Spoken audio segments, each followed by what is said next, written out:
America is facing a crisis. This is a crisis brought on by a great dichotomy between the desires of the people and the government at the present time in Washington.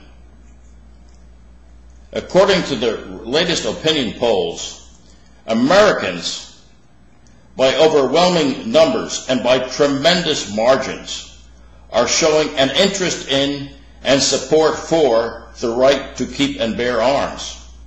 At the same time, the government in Washington is trying to promote, through a treaty, gun controls on the American people.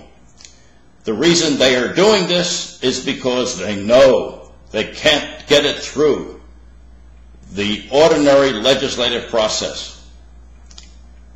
Various opinion polls in recent weeks have shown that for the first time in many, many years, the American people, by majorities, actually favor less gun control than they have in the past, and favor by overwhelming majorities enforcement of the laws in that regard we already have on the books. At the same time, the forces of gun control, realizing that they are unable to overturn by ordinary legislative channels the will of the American people, are proposing that the United States Senate ratify an inter-American arms treaty that would greatly interfere with the American firearms industry and with the right of law-abiding American citizens to keep and bear arms. This is an attempt by the administration, by the Obama administration, to do an end run around the American people and around their elected representatives in Congress. As I said, these public opinion polls are showing support for the right to keep and bear arms. Several of them have shown this in recent weeks. In addition, we must remember that between 90 and 100 million Americans, think of that, between 90 and 100 million Americans, according to most reliable estimates, own about 200 million rifles, shotguns, and firearms. Americans also, according to national reports and FBI statistics, are buying firearms at the rate of over 1 million a month and have been for the last several months. Americans are buying between 1 million and 1.5 million firearms a month through legal channels, according to FBI background criminal information checks. So this means that the population of firearms-owning Americans is increasing quite rapidly. It also means that the number of firearms-owning Americans in the United States, which already is tremendous, is going to fast become overwhelming in the United States.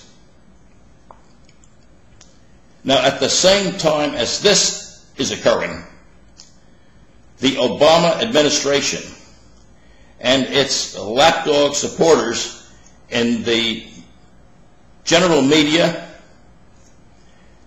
and in some areas of academia are supporting the administration push for more gun control in the United States. But the administration, knowing that it dare not attack directly the American people and their right to be able to use and obtain firearms to protect their very lives and the lives of their loved ones and their abilities to thwart crime, are trying, as I said before, to do an end run around the American people. They are doing this by proposing an inter-American arms treaty, which would establish by treaty a convention to which the United States would become a part.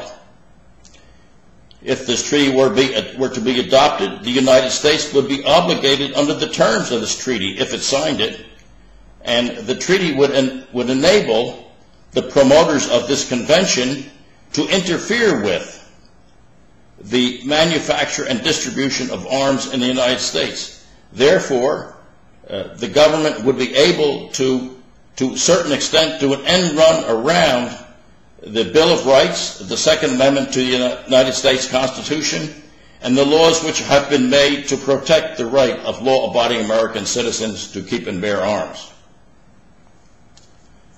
Now, the good side of this is that a treaty may not be ratified without two-thirds consent of the United States Senate, which means that the American people have the ability to make their own views on this issue known to their United States senators in Washington.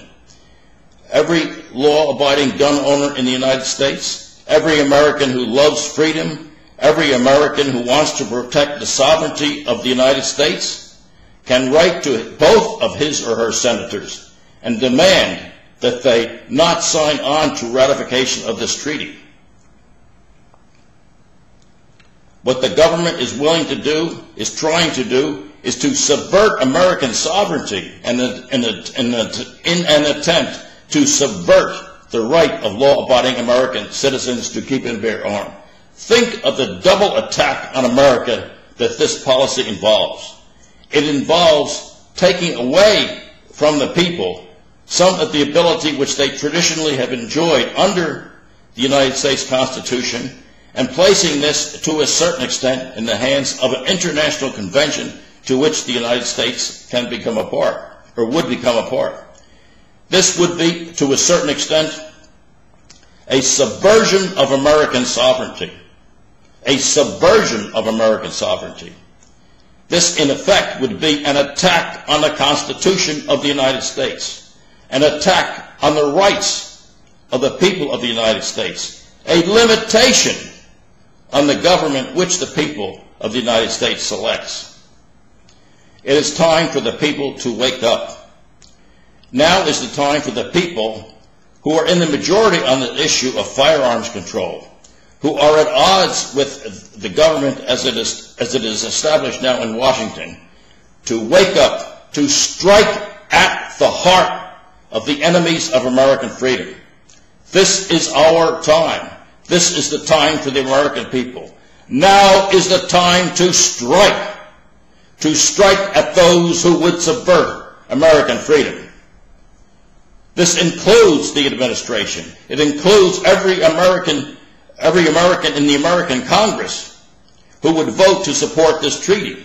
It is time for the American people to wake up, to strike at the heart of this attempt to subvert their freedom, by letting their senators in Washington know that they will not tolerate this attempted attack on American sovereignty, this attempt to use American sovereignty, this attempt to abuse American sovereignty, this attempt to undermine American sovereignty in an ultimate attempt to undermine the right of the American people to keep and bear arms, their right to the arms necessary to defend themselves, their right to the arms necessary to defend their families, their right to defend their lives and the lives of their loved ones, their very right to life itself. Make no mistake about it, this Obama proposal is an attack on America. It is an attack on American citizens. It is time for the American citizens to wake up and to strike back by letting their senators know that they will not tolerate a vote for this treaty.